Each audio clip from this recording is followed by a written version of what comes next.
वित्त मंत्री निर्मला सीतारमण की अध्यक्षता में जीएसटी काउंसिल की बैठक में कई अहम फैसले लिए गए।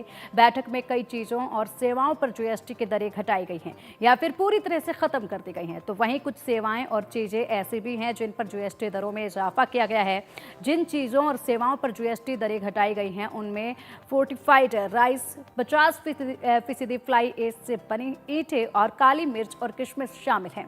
इसके अलावा मर्चेंट एक्सपोर्ट्स के लिए कंपेंसेशन सेस घटा दिया गया है। इसी तरह जिन थेरेपी कौशल, प्रशिक्षण और भुगतान एग्रीगेटर को जीएसटी से राहत दी गई है।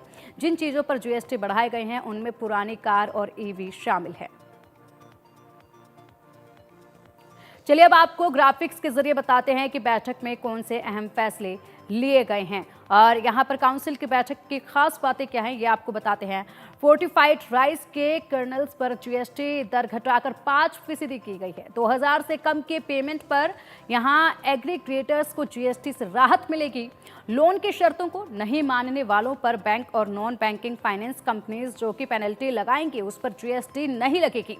ई कॉमर्स और फूड डिलीवरी एप्स पर जीएसटी लगाने पर भी चर्चा हुई है। फूड डिलीवरी पर जीएसटी से जुड़ा कोई फैसला अभी तक नहीं लिया गया है। इंश्योरेंस के प्रीमियम पर जीएसटी घटाने पर कोई फैसला नहीं हुआ है। नई इलेक्ट्रिक गाड़ियों की बिक्री बढ़ाने के लिए 5% जीएसटी तय की गई। सेकंड हैंड गाड़ियों पर 18% की जीएसटी तय की गई। सेकंड हैंड ईवी का लेन देन और इंडिविजुअल्स के बीच जीएसटी नहीं होगी। जिन थेरेपी पर कोई भी जीएसटी अभी तय नहीं की गई है। एविएशन ट्राइबिन फ्यूल यानी कि एटीएफ को जीएसटी के दायरे में लाने पर भी सहमति अभी नहीं हुई है। इसमें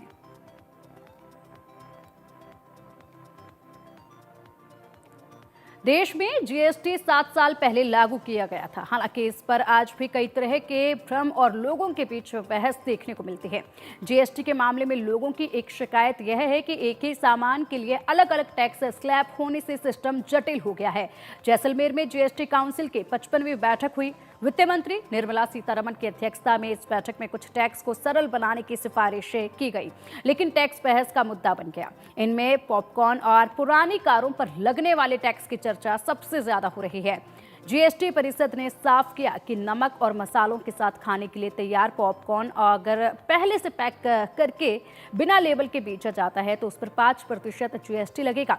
लेकिन अगर वही पॉपकॉर्न लेबल लगाकर बेचा जाएगा तो 12% जीएसटी लगेगी। इतना ही नहीं, काउंसिल ने यह भी स्पष्ट किया है कि पॉपकॉर्न में चीनी मिलाने से इसकी श्रेणी बदल जाएगी और इसे कैरेमल पॉपकॉर्न माना जाएगा, जिससे इस पर टैक्स रेट बढ़कर 18% होगा। इस प्रकार भारत में 3 तरह के पॉपकॉर्न माने गए हैं: सादा, मसालेदार और भुना हुआ। इन पर जीएसटी दर 5% से 18% तक लगाया गया है। इसी के साथ जीएसटी काउंसिल ने अपनी 55वीं बैठक में पुरानी कारों पर जीएसटी को 12% से बढ़ाकर 18% करने का प्रस्ताव भी किया।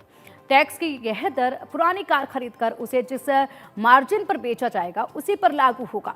इससे पहले 1200 सीसी और 4000 मिलीमीटर तक की लंबाई वाली पुरानी कारों का 12% जीएसटी लगाया गया था, जबकि इससे बड़ी गाड़ियों पर जीएसटी की दर 18% थी। हालांकि यह दर भारत में व्यावसायिक प्रतिष्ठानों के जरिए बेची जाने वाली पुरानी कारों पर ही लागू होगी।